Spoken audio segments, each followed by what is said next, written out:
This is Unsportsmanlike. Unsportsmanlike. Talk with that Orgeron champion head coach, LSU. Do you want to be the next LSU head coach?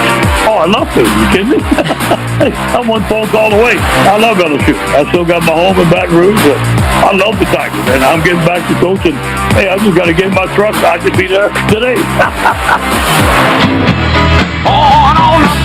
Before you get in the truck, Coach O, make sure you go to Midas. They're rolling out the limited lifetime tire guarantee, included with every tire purchase with paid installation.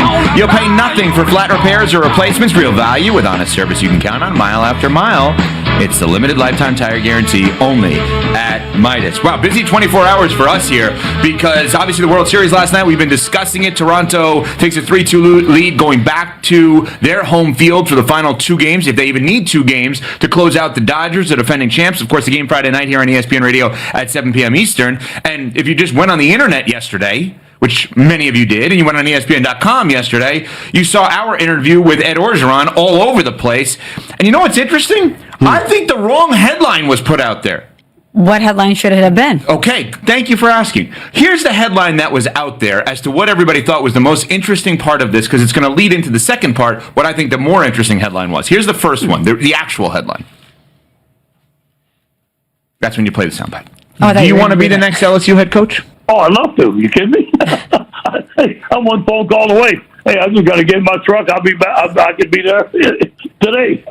If someone specifically became the head coach, would you be willing to be his assistant? And that someone is someone you've been close with and worked with, Lane Kiffin. Would you ever go back to be an assistant? Yeah, I consider it. I love LSU. I still got my home in Baton Rouge. Yeah, I love when I coached with Coach Miles, being the defensive line coach. I love the Tigers, and I'm getting back to coaching for sure. I consider it, no doubt. That's the headline. The second part. The headline was, Ed Orgeron interested in coaching at LSU. Of course he is. He wants to be a head coach. He's not currently a head coach. Why would he not want to coach at LSU? And he knows the program inside and out and has had the ultimate success there. Absolutely. Now, there are some other things that could prevent that from happening in terms of the reasons for firing and allegations around those reasons for firing. But it's a different time. We're in a different time now. Yeah, well, he said it. He said, I had to go through the back door. Right now, you can go through the front door with all these different things, right? The second part I thought was interesting because who's the number one candidate that's out there? Lane Kiffin. Mm-hmm. Yeah. And somebody he's close with. There's a guy who said on our show yesterday, yeah, I'll go back to be an assistant coach at a place I won a national championship as a head coach if it's that guy, which is pretty interesting. So then how do they find the head coach?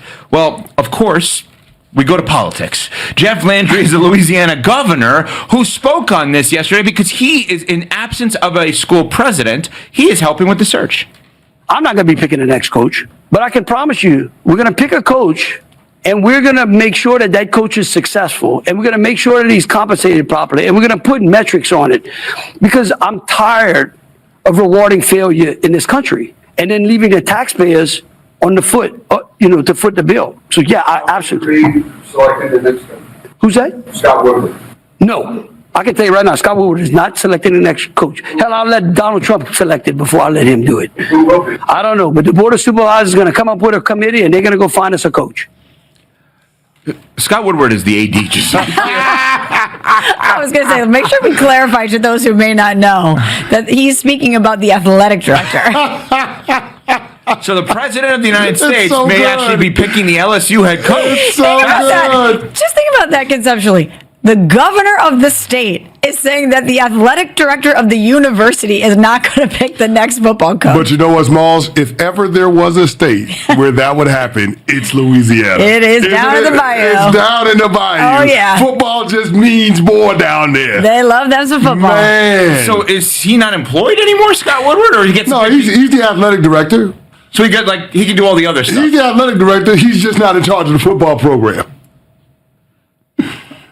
Maybe that makes sense, actually. Listen, I got to be honest, with a $50+ million buyout for the Jimbo football coach. Fisher buyout and now the Brian Kelly buyout, that's a lot of money, man. Yeah, maybe he's onto something. I mean, you're talking about, what, $130 million in buyouts between his last two football coaches that he hired? Yeah. That ain't great. Not a good track record. Yeah. So What's interesting about this now is Coach O saying on our show he would want the job. Coach O then following it up by saying, yeah, I'd go with Lane Kiffin if Lane Kiffin got the job to go back to the school. But I think it's important to note it's probably that specific coach at that specific program. 100% correct. I mean, they just got to find a job for Coach O, even if it's not the head coach or an assistant coach. AD, in charge of football. No, seriously. That's open. Seriously. That opened up Football yesterday. czar. The general manager of I'm the not football kidding. program. Yeah, exactly. Find a spot for Coach Okay. O. You want someone that understands the program, that understands the state, that can be a representative in any room of LSU football? That's Ed Orgeron. And What what do you you say? need, The candidate that they go after. Part of this program again. Who loves LSU football more than that guy right there? it's a great point, and it's why we look at college football differently today. It's why if you have the salesperson doing the job, the coach can then coach.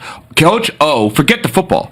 Coach O raising funds for the program would be unbelievable. It's probably why Nick Saban suggested to Chris Lowe of On3 that Lane Kiffin may already have a better job at Ole Miss than he would at LSU of Florida. Why? Because Lane Kiffin may have people at Ole Miss that are better suited for him to fund the program, do the sales in essence, so he can coach football. There's no guarantee you go to Florida, you go to LSU, if you're Coach Kiffin or anyone, that you find those exact same people. Because the person that loves Ole Miss, I promise you, doesn't love LSU or Florida. Mm-hmm. And they probably love Lane Kiffin because he's the coach of their school. Not just because in general they love Lane Kiffin.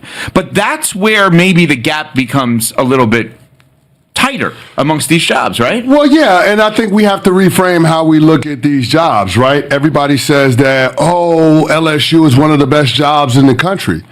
But I mean, the reality of it is that these places these coaches go to, if you do it the right way, you can turn it over and you can compete at a championship level immediately. Mm-hmm. It doesn't take 3 or 4 years to get it going. Look at Coach Kurt Cignetti in Indiana. At Indiana. Well, here's the thing, though, Smalls. What's happened is this. These traditionally dominant programs have been the gatekeepers for athletes being able to get to the next level. Mm-hmm. It's no longer like that. Right. Because you have this consolidation of conferences and quality teams throughout. All of a sudden now, if you're an athlete coming out of high school, you want to go to a place where you can play early. You're going to get compensated with NIL money. And if things work out, because you're playing against quality competition, because there's so many teams in every single conference, all of a sudden you can put together the kind of tape that leads to you getting to the National Football League. So now there's parity when it comes to the distribution of talent. So when we start pointing at these jobs like LSU, Florida, and Penn State that have had a distinct advantage because they've had more resources than everybody else, we got to understand it's not like that anymore. With the television contracts for the Power Four conferences and specifically the Big Ten and the SEC, with all the revenue being shared, Indiana has the same kind of money that Florida has in terms of what they can throw at their football program in order to get things fixed. And when you can turn it over in transfer portal and get 50, 60 new players in one cycle, all of a sudden now you can compete with the big boys. And that's why it's a challenge with these traditional powers now.